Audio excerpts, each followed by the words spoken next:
नमस्कार, हमारे चैनल में आपका स्वागत है। आप सभी को अहोई अष्टमी के व्रत की बहुत बहुत शुभकामनाएं। अहोई के व्रत की कहानी कुछ इस प्रकार है। नमस्कार। एक नगर में साहूकार रहता था। उसके 7 लड़के थे। एक दिन उसकी पत्नी खदाने में मिट्टी खोदने गई। अनजाने में ही उसकी कुदाली से चोट लगने के कारण सेही के बच्चे मर गए। इस बात का सेठानी को बहुत ही दुख हुआ। वह बहुत खेद करती हुई अपने घर पे बिना मिट्टी लिए ही चली गई। इधर जब सेह वापस अपने घुरकाल में आई तो अपने बच्चों को मरा हुआ देखकर जोर जोर से विलाप करने लगी। उसने ईश्वर से प्रार्थना करी कि जिसने भी मेरे बच्चों को मारा है उसके भी सारे बच्चे समाप्त हो जाएं। धीरे धीरे करके एक ही साल के अंदर सेठानी के 7 लड़के समाप्त हो गए।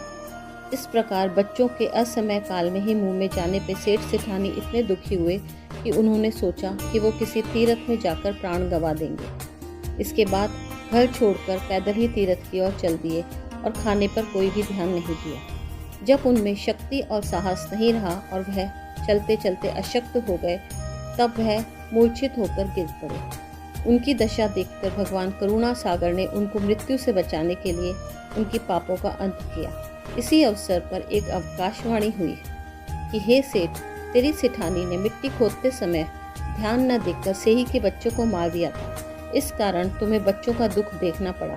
यदि अब तुम पुनः घर जाकर मन लगाकर गौ माता की सेवा करोगे और अहोई माता अजक्ता देवी का विधि विधान से व्रत करोगे और प्राणियों पर दया रखकर स्वप्न में भी किसी को कष्ट नहीं दोगे तो भगवान की कृपा से तुम्हें संतान का सुख पुनः प्राप्त होगा।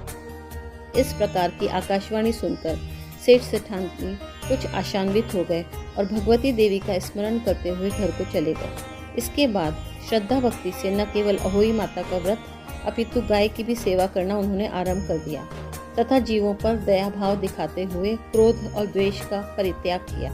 ऐसा करने के पश्चात भगवान की कृपा से वे सेठ और सेठानी पुत्रों वाले होकर अगणित पौत्र सहित नाना प्रकार के सुखों को भोगकर स्वर्ग चले गए। जिस प्रकार भगवान करुणा सागर और अहोई माता ने सेठ सेठानी पर कृपा करी उसी प्रकार सुनने वाले और कहने वालों पर करियो।